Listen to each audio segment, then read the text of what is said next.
हिमाचल प्रदेश विधानसभा budget सत्र के दूसरे दिन राज्यपाल के अभिभाषण पर सत्तापक्ष की ओर से धन्यवाद प्रस्ताव लाया गया। चर्चा के दौरान नेता प्रतिपक्ष जयराम ठाकुर ने राज्यपाल के अभिभाषण को सत्य और तथ्य से परे बताया है। मीडिया से बातचीत के दौरान जयराम ठाकुर ने कहा कि सरकार ने राज्यपाल से तथ्यहीन अभिभाषण पढ़ाया। जयराम ठाकुर ने कहा कि मुख्यमंत्री सदन के भीतर झूठ बोल रहे हैं और झूठ बोलना सरकार की आदत बन गई है। नेता प्रतिपक्ष जयराम ठाकुर ने कहा कि राज्यपाल ने 1.5 घंटे का अभिभाषण पढ़ा, वो तथ्य और सत्य से परे है। उन्होंने कहा कि यह एक झूठ का पुलिंदा है। प्रदेश सरकार ने अभिभाषण में 6 गारंटियां पूरी करने का दावा किया है, लेकिन धरातल पर कोई गारंटी पूरी नहीं हुई है। कांग्रेस की गारंटी के मुताबिक प्रदेश की 23 लाख महिलाओं को 1500 रुपए का लाभ मिलना था, लेकिन नहीं मिला। गाय और भैंस का दूध खरीदने की गारंटी दी गई, गोबर खरीद की गारंटी दी गई, लेकिन कोई गारंटी पूरी नहीं हुई। झूठ बोलना प्रदेश सरकार की आदत बन गई है। मुख्यमंत्री सदन के भीतर झूठ बोल रहे हैं। नेता प्रतिपक्ष ने कहा कि सरकार को अब अपने कार्यकाल से ज्यादा आने वाले समय की चिंता करनी चाहिए। वहीं प्रदेश की आर्थिक स्थिति को लेकर केंद्र की भूमिका पर जयराम ठाकुर ने कहा कि अभिभाषण में एक पन्ने पर सरकार ने इस बात को स्वीकृत किया है कि प्रदेश की आर्थिक स्थिति के लिए केंद्र जिम्मेदार है, जबकि हिमाचल को केंद्र से विभिन्न योजनाओं के तहत पैसा आया है। इसको प्रदेश सरकार स्वीकार नहीं करती है। उन्होंने कहा कि जीएसटी कंपनसेशन 2022 तक मिलना था। ये जीएसटी काउंसिल की बैठक में तय हुआ था। उन्होंने कहा कि अन्य माध्यमों, केंद्रीय टैक्स और आरडीजी की ग्रांट से प्रदेश सरकार को पैसा मिल रहा है, लेकिन उसका खर्च योजनाओं की बजाय सैलरी पेंशन में हो रहा है। ये प्रदेश के लिए आने वाले दिनों में चिंता का विषय है। देखिए, हम पिछले कल भी इस बात को लेकर के बड़ा स्पष्ट कर चुके हैं कि 1.5 घंटे के अभिभाषण में जो कुछ भी राज्यपाल महोदय जी से बुलवाया गया है उसमें तथ्य नहीं है, सत्य नहीं है। और वर्तमान सरकार को एक तो ये हर रोज की रोजमर्रा की एक आदत बन गई है कि यहाँ झूठ बोलिए, गुमराह करिए, कौन पूछता है। और आज भी सदन के अंदर जब हम तथ्य पर बात कर रहे थे तो बार बार मुख्यमंत्री जी इस बात को लेकर के कहने की कोशिश कर रहे थे कि ऐसा नहीं है, जो हम बोल रहे हैं वो सत्य है। अगर सत्य होता तो आज मुझे लगता है कि हिमाचल प्रदेश की जो 23 लाख पॉपुलेशन जो महिलाएं जो कवर होनी थी उनकी उस गारंटी के तहत उनकी ओर से प्रश्न खड़ा नहीं होता। आप कहीं भी पूरे हिमाचल प्रदेश में पूछिए, आप मीडिया है, मीडिया एक स्वतंत्र एजेंसी है, आप स्वतंत्र होकर के जानकारी हासिल करिए। और उस गारंटी को वो पूरा कर लिया है ऐसा मान करके चल रहे हैं और ऐसा कह रहे हैं, और उसमें डॉक्यूमेंट में उसको प्रस्तुत कर रहे हैं, डॉक्यूमेंट में इस बात के लिए बोल रहे हैं कि हमने वो गारंटी पूरी कर दी।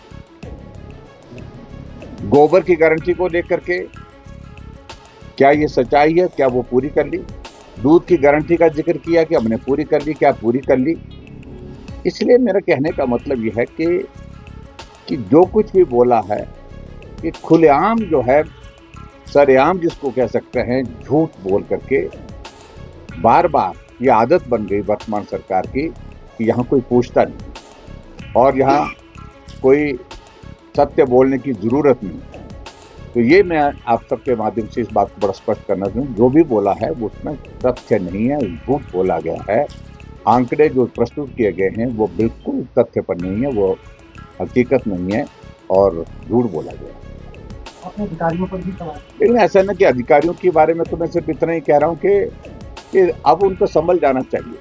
अब उनके हाथ में रही नहीं ये चीज़ें मतलब यानी कि सरकार की जो वर्तमान स्थिति है उस स्थिति को ध्यान में रखते हुए उनको अब इस सरकार के कार्यकाल की चिंता नहीं करनी चाहिए। अगला अगर कैरियर उनका है, भविष्य है, तो उनको ठीक काम करना चाहिए, सही काम करना चाहिए।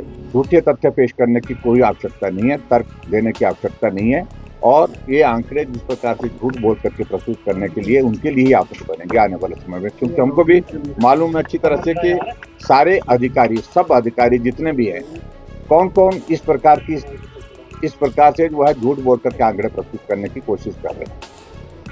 स्पष्ट किया देखिए एक चीज को लेकर के कि इस बात को उनने एक पक्ष एक पेज पर स्वीकार किया है कि केंद्र सरकार के सहयोग के बिना प्रदेश सरकार नहीं चल सकती है, और दूसरी तरफ केंद्र सरकार की सारी योजनाओं के माध्यम से जो विकास कार्य हुए हैं, जो भी काम हिमाचल प्रदेश में हुए, चाहे वो प्रधानमंत्री ग्राम सड़क योजना के हैं, चाहे वो CRF का पैसा आया, चाहे वो नाबार्ड का पैसा आया, चाहे वो ADB का पैसा आया, चाहे वो स्किल डेवलपमेंट का पैसा आया, चाहे वो सर्व शिक्षा अभियान का पैसा आया, चाहे वो किसी भी, चाहे वो हेल्थ सेक्टर में पैसा आया, जो भी पैसा आया केंद्र सरकार से, चाहे वो सेंट्रल स्पेशल असिस्टेंस जो स्पेशल असिस्टेंस सेंट्रल असिस्टेंस जो है उसके माध्यम से पैसा आया, उस सारी चीज़ को वो एक्नॉलेज नहीं करते कि केंद्र सरकार से ये पैसा आकर के हमने ये काम किया। उसका श्रेय खुद लेने की कोशिश करें।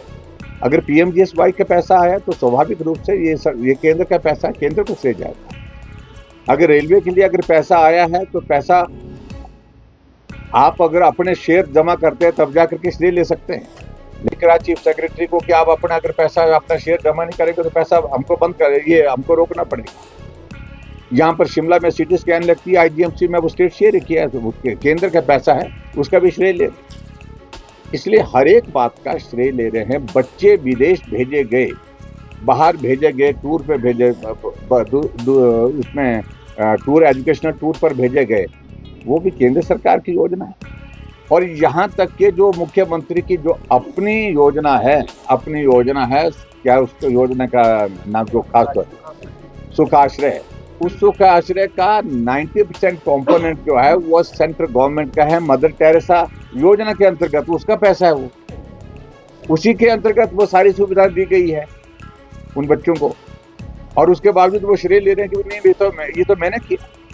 हिमाचल न्यूज़ 24/7 के लिए शिमला से हरदेव कुमार के साथ सपना शर्मा की रिपोर्ट। आप देख रहे हैं हिमाचल न्यूज़ 24/7।